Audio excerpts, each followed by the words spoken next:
दोस्तों, मेरा नाम आराध्या यादव है। मैं आज आपको भारतीय संविधान की 75वीं वर्षगांठ के मौके पर संसद के संयुक्त सत्र में राष्ट्रपति द्रौपदी मुर्मू, प्रधानमंत्री नरेंद्र मोदी, उपराष्ट्रपति जगदीप धनखड़, लोकसभा अध्यक्ष ओम बिरला, सीजेआई जस्टिस खन्ना और विपक्ष के नेता राहुल गांधी के विचारों को आप लोगों के समक्ष प्रस्तुत कर रही हूँ। राष्ट्रपति द्रौपदी मुर्मू ने कहा कि हमारा संविधान जीवंत और प्रगतिशील दस्तावेज है। इसे दूरदर्शी संविधान निर्माताओं ने समय के अनुरूप जरूरी बदलावों को अपनाने की व्यवस्था के साथ बनाया था। हमने इसके जरिए सामाजिक न्याय और समावेशी विकास से जुड़े तमाम महत्वाकांक्षी लक्ष्य हासिल किए। इसकी बदौलत ही भारत अग्रणी अर्थव्यवस्था बना और अब विश्व बंधु की भूमिका भी निभा रहा है। राष्ट्रपति मुर्मू भारतीय संविधान को अपनाने की 75वीं वर्षगांठ के मौके पर पुराने संसद भवन के केंद्रीय कक्ष में आयोजित संयुक्त सत्र में संबोधित कर रही थी। कार्यक्रम में प्रधानमंत्री नरेंद्र मोदी समेत दोनों सदनों के पक्ष विपक्ष के सदस्य मौजूद थे। इस दौरान राष्ट्रपति की अगुवाई में सभी सदस्यों ने सामूहिक रूप से संविधान की प्रस्तावना पढ़ी। इसके साथ ही देश भर में पूरे साल चलने वाला कार्यक्रम हमारा संविधान हमारा स्वाभिमान का आगाज हो गया। राष्ट्रपति द्रौपदी मुर्मू ने संसद के केंद्रीय कक्ष में अपने संबोधन के दौरान आह्वान किया कि कार्यपालिका, विधायिका और न्यायपालिका को मिलकर नागरिकों के जीवन को सुगम बनाना चाहिए। उन्होंने कहा कि देश के सबसे पवित्र ग्रंथ की मूल इस भावना यही कहती है। समग्र और समावेशी विकास की दिशा में जाने के लिए प्रयास हमारे संविधान आदर्शों को आगे बढ़ाते हैं। हमने जो सबक सीखे हैं उससे अगली पीढ़ी तक पहुंचाएं। मुर्मू ने कहा कि देश के संविधान में प्रत्येक नागरिक के मौलिक कर्तव्य स्पष्ट रूप से परिभाषित हैं, जिसमें देश की एकता और अखंडता की रक्षा करने, सौहार्द बढ़ाने एवं महिलाओं की गरिमा बनाकर रखने पर जोर दिया गया है। प्रधानमंत्री नरेंद्र मोदी ने कहा कि संविधान ने उन्होंने जो दायित्व दिया, उन्होंने उसकी मर्यादाओं को बरकरार रखने का प्रयास किया है।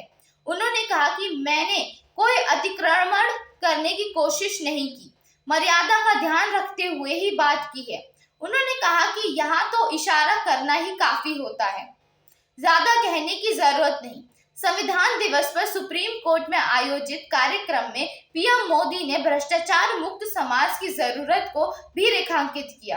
उन्होंने संविधान सभा में दिए गए प्रथम राष्ट्रपति डॉक्टर राजेंद्र प्रसाद के भाषण का जिक्र किया, जिसमें उन्होंने कहा था कि भारत को आज ईमानदार लोगों के समूह से ज्यादा कुछ और नहीं चाहिए, जो अपने हितों से आगे देश के हित रखें। उपराष्ट्रपति जगदीप धनखड़ ने कहा, संविधान मौलिक अधिकारों व आश्वासन देता है और मौलिक कर्तव्यों का निर्धारण करता है। साथ ही डॉक्टर अंबेडकर की इस चेतावनी को भी रेखांकित करता है कि बाहरी खतरों में अधिक आंतरिक संघर्ष लोकतंत्र को खतरे में डाल सकता है। धनखड़ ने 25 नवंबर 1949 में संविधान सभा में दिए गए डॉक्टर अंबेडकर के आखिरी भाषण का भी जिक्र किया, जिसमें डॉक्टर अंबेडकर ने कहा कि इतना तो निश्चित है कि अगर पार्टियां धर्म को देश से ऊपर रखती हैं तो हमारी स्वतंत्रता दूसरी बार खतरे में पड़ जाएगी और शायद हमेशा के लिए खो जाएगी। लोकसभा अध्यक्ष ओम बिरला ने अपने संबोधन की शुरुआत संविधान को अपनाने की गौरवशाली दिन को याद करने के साथ की। सामाजिक और आर्थिक बदलावों में सुधार कर रहा है ये संविधान, ये कहा। संविधान सभा की आर्थिक एवं गरिमापूर्ण संवाद की उत्कृष्ट परंपरा संसद में दोनों सदनों में अपनाई जानी चाहिए। बिरला ने कहा कि 2015 में शुरू की गई संविधान दिवस मनाने की परंपरा मौजूदा पीढ़ी को, खासकर युवाओं को संविधान में निहित मूल्य, आदर्शों और कर्तव्यों और दायित्वों से जोड़ने का एक बेहतरीन प्रयास है। सीजेआई जस्टिस संजीव खन्ना ने मंगलवार को कहा कि भारत एक जीवंत लोकतंत्र व भू राजनीतिक नेता के रूप में उभरा है और यह बदलाव लाने में देश के संविधान ने उल्लेखनीय मदद की है।